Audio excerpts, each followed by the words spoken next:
So I'm kind of doing things differently today in the sense that today is the 50th episode of my podcast, Sunshine and Rainbows.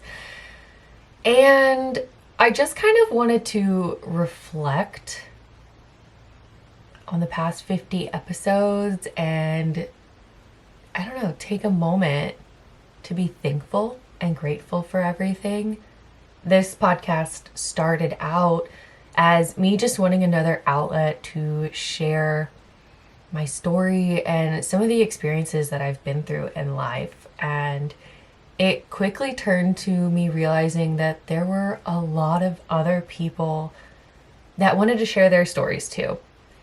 And I realized a couple episodes in that while I could continue sharing my story, there were some stories that needed to be told. And so I decided to kind of shift gears and amplify voices that came and wanted to talk about mental health and being an entrepreneur and all these incredible stigmas and stereotypes that they're blasting. And throughout that journey, I kind of rediscovered myself and found a whole new version of Amanda. So when I started this podcast almost a year ago in April of 2021, I definitely still had a chip on my shoulder. And if you've listened to those first episodes, especially now going back, I think it's pretty obvious the way I talk about the things in the past that had happened to me, experiences with being in the animal field. It's definitely there. And I would just like to say that I feel as though I have grown and evolved and changed as a human since then. And what used to be feelings of hurt and anger and just overwhelming sense of shame and bitterness aren't there anymore. And I just kind of want to put this episode here as a placeholder and reminder to everyone listening and to myself that it's okay. It's okay to evolve and grow. And it's okay to look back on things that you've said and realize, hey, maybe that wasn't the best way to go about things. But I'm glad. I'm glad for everything that's happened, especially since 2019, which again, if you've listened to earlier episodes, you know that I think of my story, at least of where I am now, as starting in 2019 when I got laid off from my dream job. And I still think back to those moments of when I felt crushed and that I was never going to recover, and how could I ever do anything better than that? And now looking at my life, things are just in a completely different perspective. And I can honestly say that I'm thankful I got laid off from that job. I'm thankful that I got furloughed from the next job that I took. And honestly, I'm thankful that I had the ability and the safe space for my mental health to get so bad that I finally, for once, made a decision to take care of myself instead of taking care for everyone else. And that moment is what started this catapult journey of getting to where I am today. And I will never claim to have all the answers. I will never have everything figured out. But I was reflecting yesterday with my husband and with a couple friends just about how if those things had not happened, I literally would not be where I am or be here today. And some of the life decisions and the twists and turns along the way, I can honestly say that I'm grateful. I'm grateful for that because it took a battle. It took a claw, like all out claw for survival. But I really like who I am. I really like the Amanda that you see right now. And while I might not be every single person's cup of tea, I might not be everyone's bestie, and some people might think that the colorfulness that I exude is a little too much.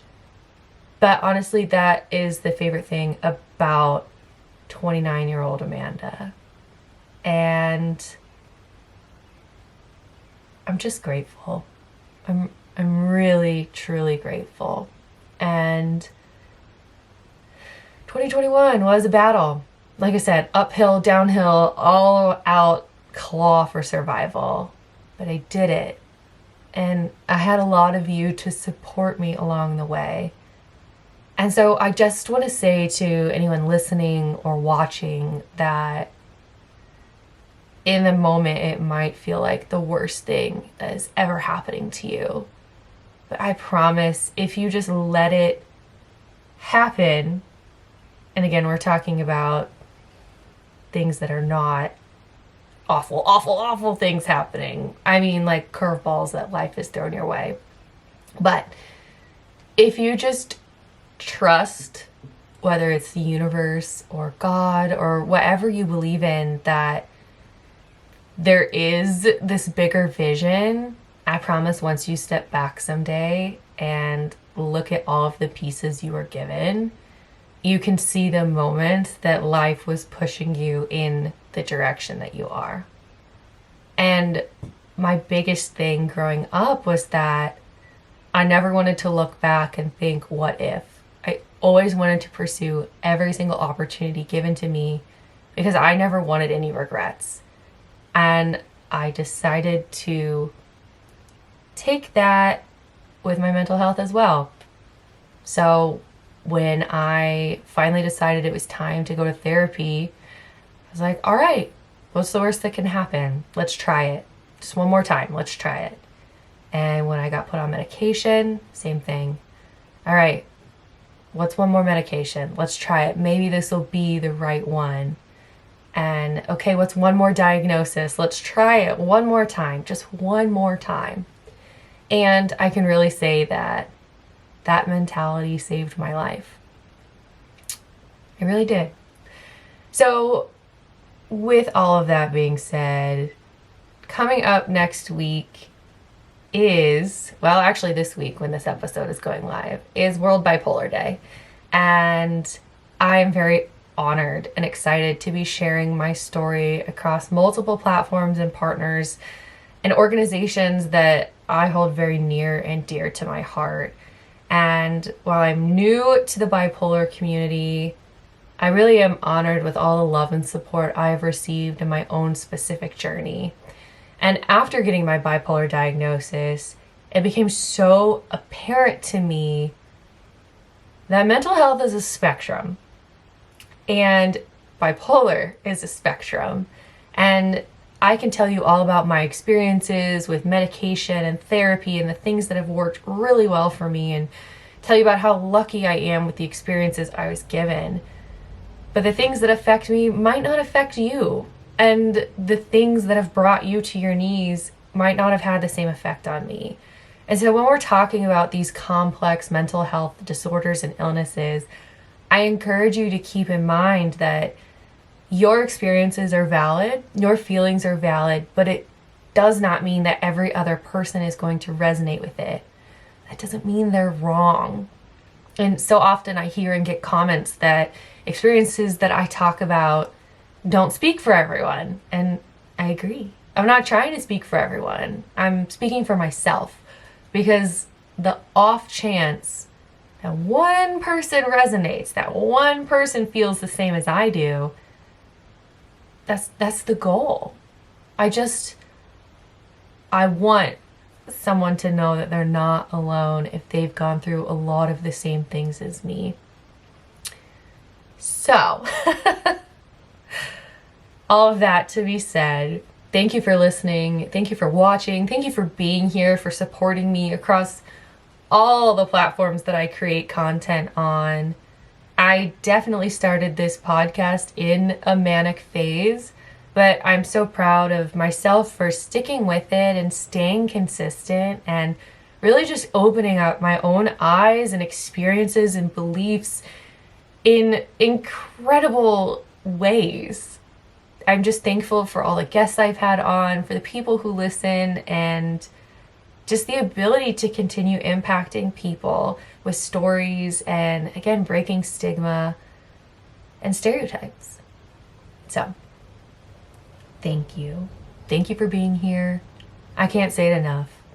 I hope to continue this as long as guests want to keep sharing their stories and people still want to listen. But for the time being, we're still going to keep going. Yeah, we're going to keep going.